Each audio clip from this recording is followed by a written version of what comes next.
رب اشرح لي صدري ويسر لي أمري واحلل عقدة من لساني يفقهوا قولي اللهم انطقني بالهدى وأكرمني بالمعرفة والتقوى. أعوذ بالله السميع العليم من الشيطان اللعين الرجيم. بسم الله الرحمن الرحيم. الحمد لله رب العالمين بارئ الخلائق أجمعين باعث الأنبياء والمرسلين، والصلاة والسلام والتحية والإكرام على خير خلقه وسيد بريته وحافظ سره ومبلغ رسالاته الرسول النبي الأمي المكي المدني القرشي الهاشمي الأرضي مولانا مولى الثقلين جد الحسن والحسين الذي سمي في السماوات بأحمد وفي الأرضين بأبي القاسم المصطفى. اللهم صل على محمد وعلى آله الطيبين الطاهرين المعصومين المظلومين المنتقمين المنتجبين الذين قال الله فيهم إنما يريد الله ليذهب عنكم الرجس أهل البيت ويطهركم تطهيرا. اللهم صل على محمد ولعنة الدائمة الباقية على أعدائهم أجمعين من الآن إلى قيام يوم الدين. أما بعد فقد قال الله الحكيم في كتابه المبين وهو أصدق الصادقين وقوله الحق. بسم الله الرحمن الرحيم. ومن يبتغي غير الإسلام دينا فلن يقبل منه وهو في الآخرة من الخاسرين. صلوات اللهم صل على محمد.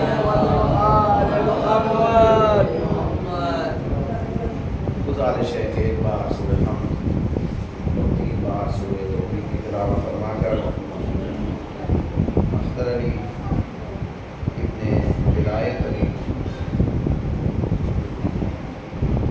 نورنگ بھی بنت ارشاد علی جعفر علی ابن مغرا علی بیگم بھی بنت یوسف علی اور دیگر مرحومین کو ساتھ فرمائیں.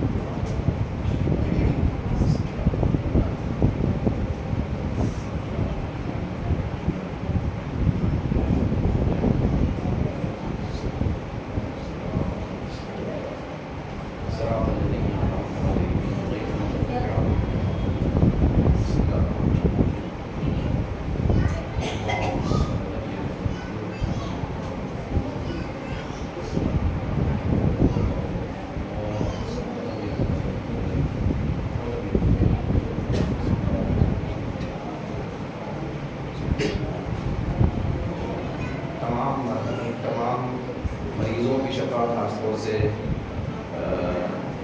تقی بچہ بیمار ہے اس کی شفا کے لیے ایک مرتبہ پورے بعد میں سورہ نعرے سے بات بھیجیں محمد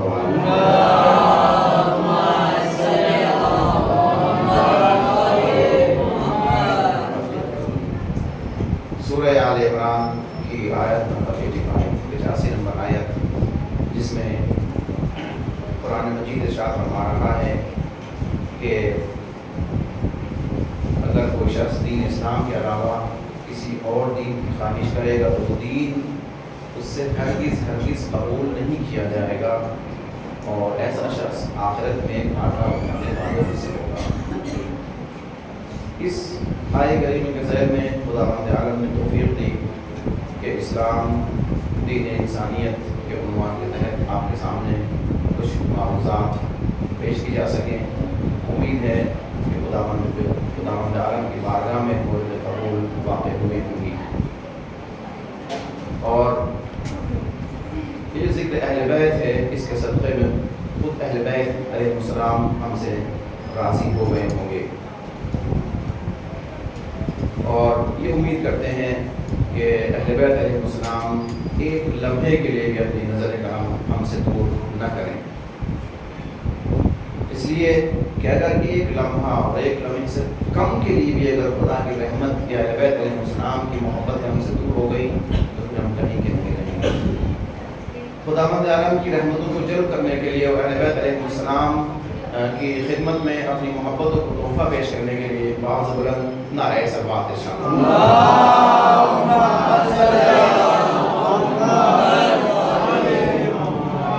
مجلسوں کی قبولیت کے لیے بھی ایک مرتبہ اور نعرہ صلوات ہے۔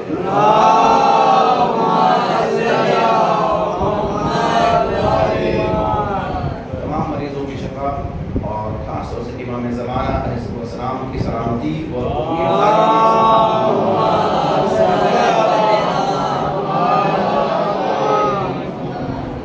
ان 4 دنوں میں ہم نے یہ عرض کرنے کی کوشش کی کہ دین اسلام کی وہ دین ہے کہ جو انسان کو کمال تک پہنچا سکتا ہے، جو انسان کو انسان بنا سکتا ہے۔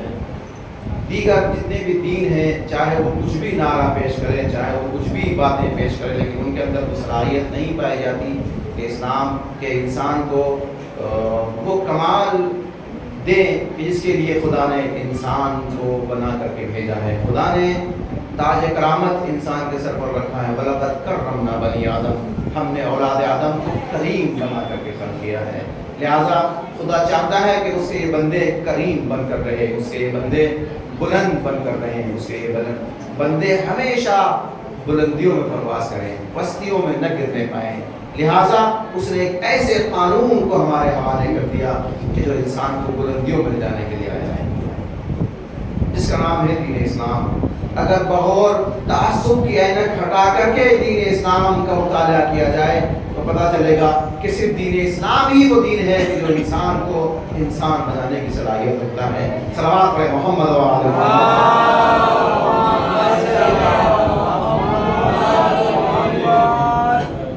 کل کی مجلس میں ہم نے یہ بات پیش کرنے کی کوشش کی، دین اسلام کا ایک نظریہ آپ کے سامنے پیش کرنے کی کوشش کی کہ علم ہی وہ شے ہے کہ جو انسان کو بلندیوں تک لے جاتا ہے، اور اگر کسی کے پاس علم نہ ہو تو وہ ہمیشہ اندھیروں میں گھومتا رہتا ہے اور دنیا اس کے اوپر مسلط ہو جاتی ہے، اور غرب طاقتیں چاہتی ہی یہ ہیں کہ وہ انسانوں کو جاہل رکھ کر کے ان کے اوپر حکومت کریں، جو معاویہ کی بھی صفت تھی۔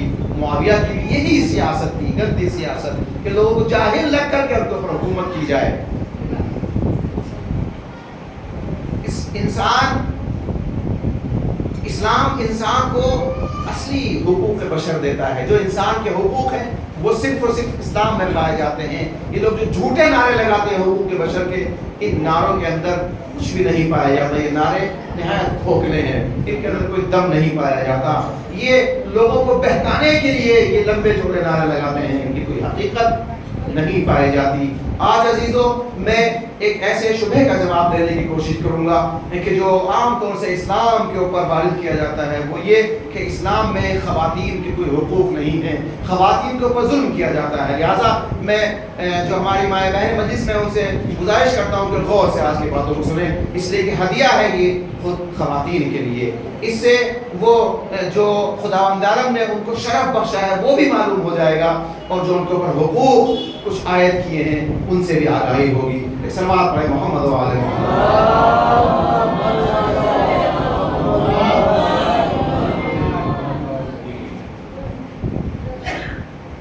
غرب سے یہ نعرہ اٹھتا ہے کہ اسلام خواتین کے حقوق کو پائمال کرتا ہے۔ اسلام نے خواتین کو انسانی نہیں سمجھا، خواتین کو قید کر کے رکھا ہے۔ خواتین پر مختلف ایسے قوانین تھوپے ہیں کہ جو حقوق بشر کے منافی ہیں۔ اسلام کہتا ہے کہ شوہر کو 4 بیویاں کرنے کا حق ہے، لیکن ایک عورت کو یہ حق نہیں دیتا اسلام کہ وہ ایک سے زیادہ شوہر اختیار کرے. وہ یہ کہتے ہیں کہ اسلام خواتین کو پردے میں قید کر کے رکھنا چاہتا ہے، جبکہ خدا نے خواتین کو آزاد پیدا کیا ہے. وہ یہ کہتے ہیں کہ اسلام مختلف طریقوں سے خواتین کے اوپر ظلم کرتا ہے. لیکن عزیزو، اگر آپ دنیا کی تاریخ اٹھا کر کے دیکھیں گے تو جتنا ظلم خواتین کے اوپر ان افراد کی طرف سے ہوا ہے جو آج خواتین کے حقوق کا نعرہ لگا رہے ہیں، ایسا ظلم کہیں نہیں ہوا. میں بالکل جلدی ایک تاریخ آپ کے سامنے پیش کرنا چاہتا ہوں کہ جس میں یہ معلوم ہو جائے گا کہ ظلم کتنا کیا گیا خواتین کے اوپر. مسیح سے 6000 سال پہلے چین میں کنفیوشس نے ایک فلسفہ پیش کیا. وہ جانوروں کے اوپر بھی رحم کرنے کا نعرہ لگاتا تھا کہ جانوروں کے اوپر بھی ظلم نہ کیا جائے، لیکن اس کا یہ نظریہ تھا کہ خواتین مہینے کے بعض مخصوص ایام میں نجس ہو جاتی ہیں، اس وقت وہ انسان نہیں رہتی، ان کو حق نہیں ہے کہ وہ کسی عبادت خانے میں چلی جائے، ان کو یہ حق نہیں ہے کہ وہ کسی گھر کے برتن کو بھی چھو سکے، اس لیے کہ وہ نجس ہو جاتی ہے اور ایسی پلیدگی آ جاتی ہے کہ ان سے نفرت کی جائے. یہ کون ہے جس نے مساوات کا نعرہ لگایا تھا؟ وہ کہتا ہے انسانوں کو چاہیے کہ حیوانات پر بھی رحم کرے، لیکن وہ کیا کہتا ہے؟ وہ کہتا ہے خواتین ایسی مخلوق ہیں جو پست ہیں، جو نجس ہیں.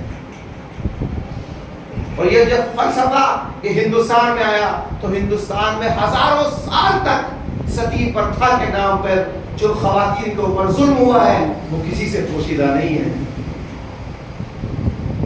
جوان عورت کو شوہر کے مر جانے کے بعد اس کی چتا کے اوپر جلتی ہوئی چتا کو لٹا دیا جاتا تھا تاکہ وہ اپنے آپ کو شوہر کے ساتھ اس آگ کے حوالے کر دے.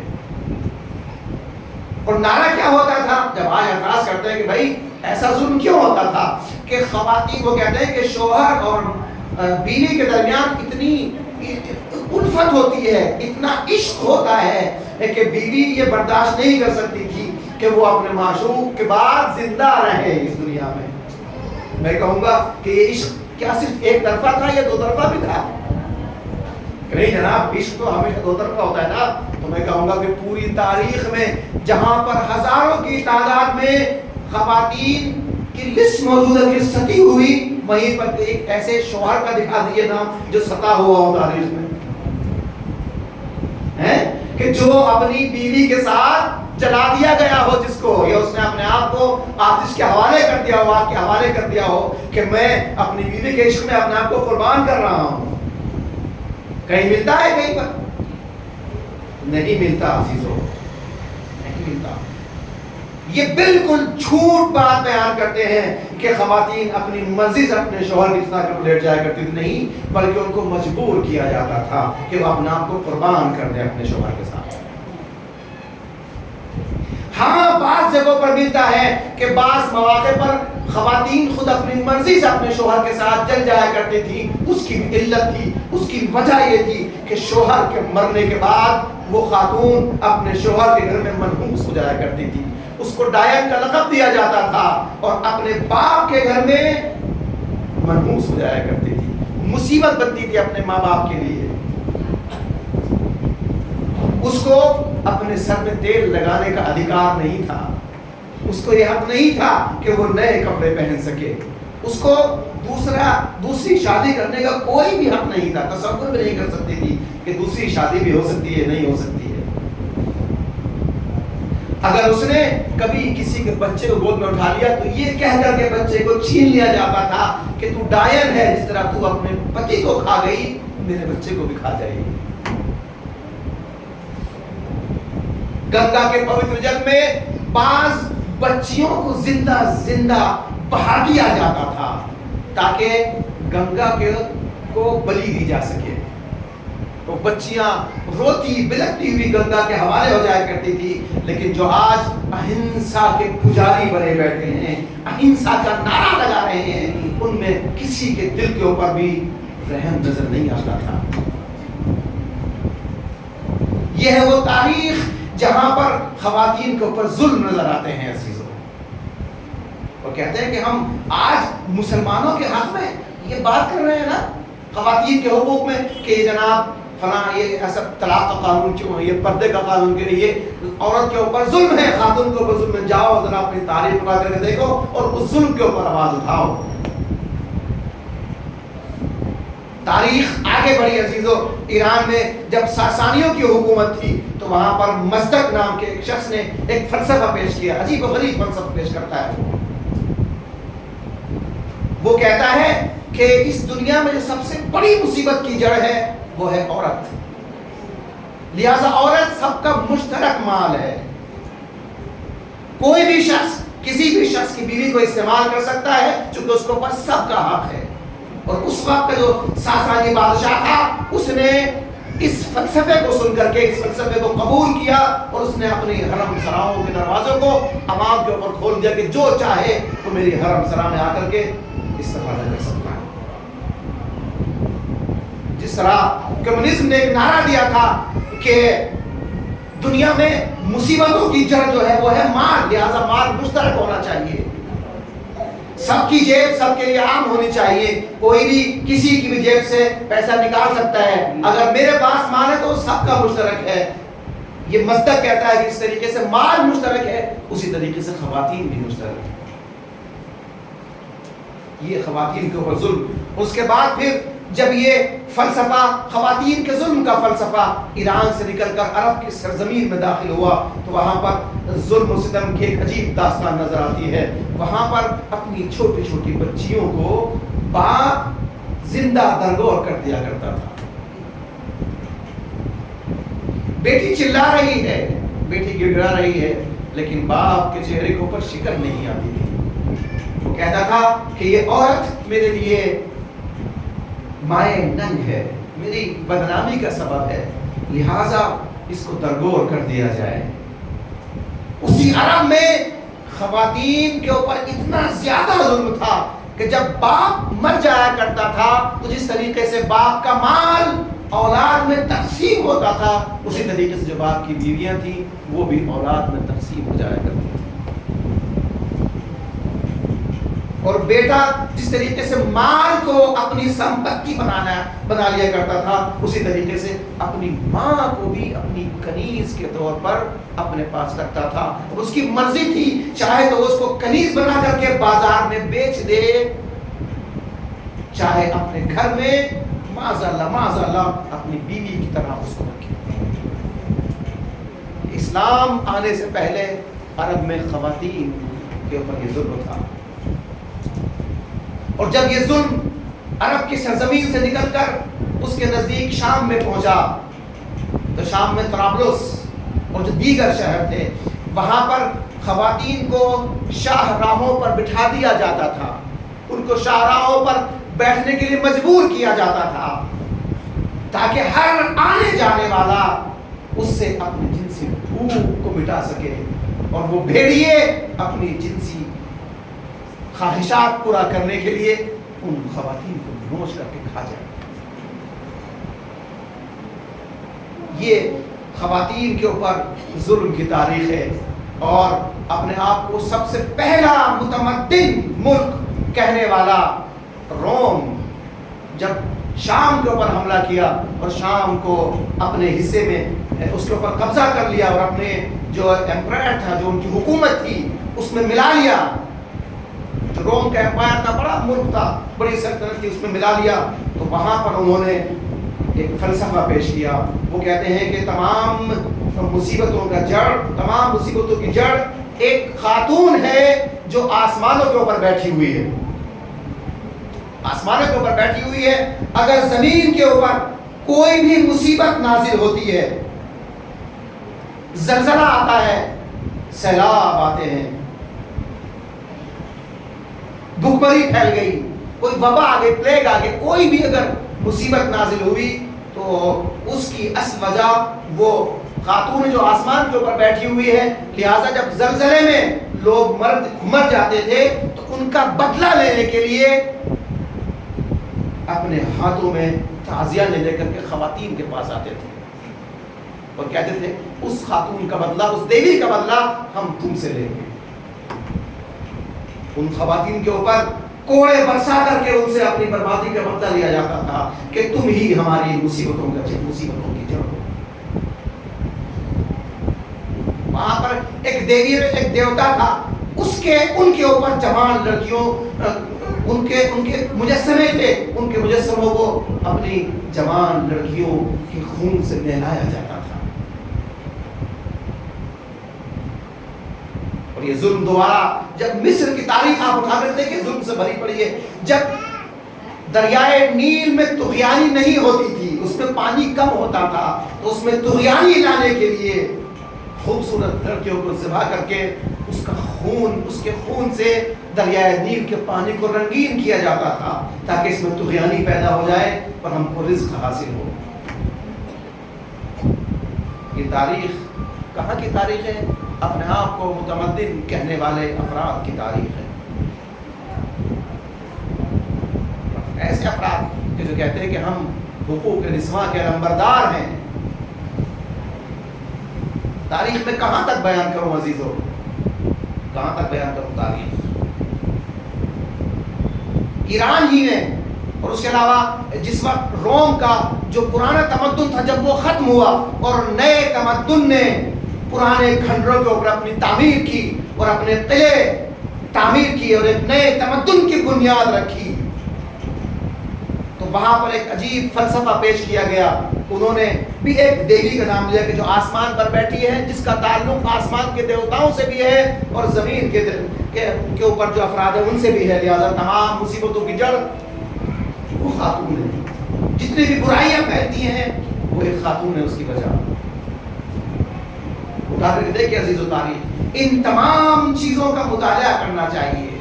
ان تمام چیزوں سے آگاہی ہر مسلمان کا فریضہ ہے، تاکہ ہم دیکھیں کہ اسلام نے خاتون کو کہاں بلا کر کے کھڑا کیا ہے۔ اس کے بعد پھر اسلام آیا، اسلام نے خاتون کے لیے کتنا عظیم تقدس پیش کیا عزیز۔ وہ عرب جو اب تک اپنی بیٹی کو زندہ درگور کرنے میں اپنا شرف سمجھتا تھا، آج وہیں پر رسول اکرم اپنی بیٹی کو ام ابیہا کا لقب دے کر کے یہ بتا رہے ہیں کہ خاتون کا مقام وہ نہیں جو تم نے دیا ہے، بلکہ خاتون کا مقام وہ ہے جو اسلام بتا رہا ہے۔ فاطمہ تو ام ابیہا، فاطمہ اپنے باپ کی ماں ہے۔ فاطمہ کا وہ مرتبہ ہے کہ جب کلما دخلت علیہ فاطمہ قام الیہا، جب بھی بی بی زہرا سلام اللہ علیہا رسول اکرم کی بارگاہ میں حاضر ہوتی تھی تو اپنی جگہ سے کھڑے ہو کر کے دوڑ کر جا کر کے بی بی زہرا کا استقبال کر کے بتاتے تھے کہ بیٹی کی عظمت یہ ہے کہ باپ، رسول جیسا باپ اس کی عظمت کے لیے کھڑا ہو جائے۔ اسلام کے اوپر اعتراض کرتے ہو کہ اسلام میں حقوق نسواں نہیں ہے۔ اس کے مقابل میں دوبارہ پھر ظلم ہوا عورت کے اوپر، خواتین کے اوپر۔ یورپ میں ایک نیا تمدن پیدا ہوا، نئی تہذیب پیدا ہوئی۔ امریکہ میں ایک نیا نظریہ پیش کیا گیا۔ یہ لوگ جو خواتین کو اب تک قید و بند کی سختیوں میں بند کیے ہوئے تھے، ان کو کوئی حقوق نہیں دیتے تھے اور کہتے تھے کہ تم تو کنیزیں ہو، تم کو تو خدا نے صرف اس لیے پیدا کیا ہے کہ مرد تم سے استفادہ کریں۔ آج نعرہ لگایا ہے کہ تم کو تو گھر میں بیٹھنے کا حق ہی نہیں ہے، یہ دنیا تمہارے لیے، گھر سے باہر نکلو۔ خواتین کے اوپر ظلم ہوا ہے، ہم ان کو ظلم سے نجات دینے کے لیے آئے ہیں۔ خواتین کے اوپر انیائے ہوا ہے، ہم ان کو نیائے دینا چاہتے ہیں۔ خواتین کو قید کر دیا گیا ہے، ہم خواتین کو قید سے نجات دینا چاہتے ہیں۔ کیا ظلم ہوا ہے خواتین کے اوپر؟ کہتے ہیں کہ اسلام نے خواتین کے لیے پردہ رکھا ہے۔ خواتین کو اجازت نہیں ہے کہ وہ سڑکوں پر آئے۔ میں کہوں گا کیا آپ نے کہیں دیکھا کہ کسی ملک کا صدر بازار میں کہیں گول گپے کھا رہا ہو؟ کہتے ہیں کہ نہیں جناب، اس کا تو احترام ہے، اس کا تو یہ مقام ہے کہ وہ بازاروں میں نہیں آ سکتا۔ ابھی 3-4 دن پہلے جو انگلستان کی، انگلینڈ کی ملکہ ایلزابتھ، بوڑھی مکہ ڈونگری، جو واصل جہنم ہوئی ہے، خدا اس کے عذاب میں اضافہ کرے. اتنا انسانوں کا خون بہایا ہے اس نے. آپ تاریخ پڑھ کر دیکھیے، اس کے ہاتھ لاکھوں بے گناہ انسانوں کے خون سے لگے ہوئے ہیں. اس کو لوگ اتنا احترام کرتے ہیں. لیکن بہرحال وہ ایک ملکہ تھی. کیا کبھی نے اس کو دیکھا کہ لندن میں وہ کبھی کسی کیفے میں وہ کافی پیتی ہوئی نظر آئی ہو؟ کبھی کسی نے دیکھا کہ دریائے ٹیمز کے نزدیک جو لندن آئی ہے، وہاں پر جو بڑا لندن آئی، اس کو ایک بہت بڑا ہنڈولا جو یورپ کا سب سے بڑا ہنڈولا ہے، کبھی اس کو اوپر بیٹھے ہوئے دیکھا ہے کسی نے اس کو؟ نہیں جناب، وہ تو ملکہ ہے. یہ اس کی شان کے خلاف ہے کہ وہ بازار میں آ جائے. میں کہوں گا اسلام میں ہر خاتون ملکہ ہے. اس کو یہ مقام نہیں ہے کہ وہ بازاروں میں آ جائے. ہم جس چیز کا احترام کرتے ہیں ہم اس کو پردے میں رکھتے ہیں، چاہے وہ خانہ کعبہ کی دیواریں ہوں، چاہے قرآن مجید کے اوراق ہوں. کیا کبھی کسی نے کسی ناول کو کسی جزدان میں لپٹے ہوئے دیکھا ہے؟ نہیں. ناول کا مقام ہی یہ ہے کہ وہ سڑکوں پر پڑا رہے. قرآن کا مقام یہ ہے کہ وہ احترام کے ساتھ سینوں سے لپٹا رہے. تم نے خواتین کو بے جان ناول کی طرح مانا، لیکن ہم نے خواتین کو قرآن کی طرح مقدس جانا. اسلام نے خاتون کا وہ احترام دیا کہ جو احترام کہیں نہیں پایا جاتا. یہ کچھ ایسے بھیڑیے ہیں در واقع. حقیقت یہ ہے عزیزو، حقیقت یہ ایک مثال دی جاتی ہے. وہ مثال یہ دی جاتی ہے کہ ایک مرتبہ کسی جنگل میں بکریاں رہا کرتی تھی، تو وہاں کی جو تجربے کار بوڑھی بکریاں تھی، انہوں نے ان کے لیے قلعہ بنا دیا اور کہا کہ تم اس قلعے کے اندر رہو، تمہاری تمام ضروریات کی چیزیں یہاں پر فراہم ہو جائیں گی. لیکن بھیڑیوں نے آ کر کے وہاں پر دھرنا دینا شروع کر دیا. کہا کہ اے بکریوں، تم پر ظلم ہو رہا ہے، تم کو قید کر دیا گیا ہے اس قلعے میں.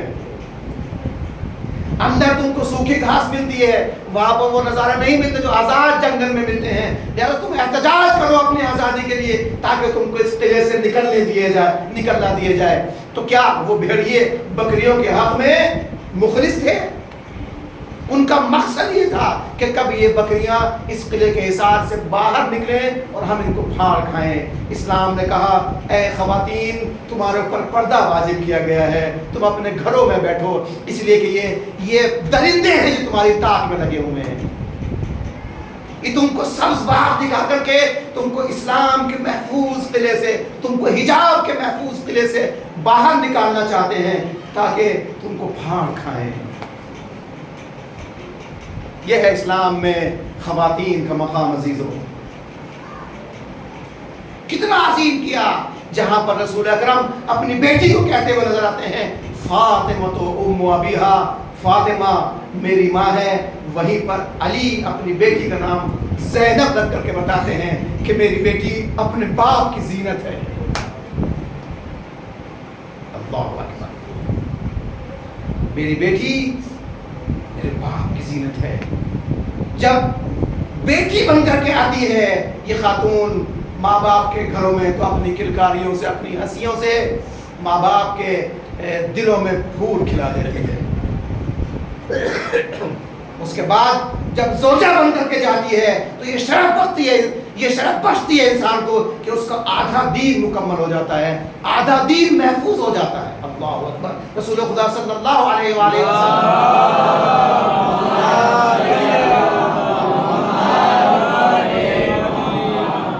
کی حدیث مبارکہ ہے کہ من تزوج فقط اعرض نصف دینہ، جس نے ازدواج کر لیا، جس نے شادی کر لی، اس نے اپنے آدھے دین کو محفوظ کر لیا. یہ خاتون جب زوجہ بن کے جاتی ہے نا کسی کے دروازے کے اوپر، تو اس کے آدھے دین کو مکمل کر دیتی ہے. اور جب یہ ماں بن کر کے آتی ہے تو اسلام کہتا ہے کہ جنت ماؤں کے قدموں کے نیچے ہے. اللہ باپ کے قدم کے نیچے نہیں کہا ہے، بلکہ کیا کہا ہے؟ ماں کے پیروں کے نیچے جنت ہے. اگر تم کو جنت چاہیے تو ماں کے قدموں میں جھک جاؤ، جنت تمہارا مقدر بن جائے گی. جس طریقے سے اگر تم کو معراج چاہیے تو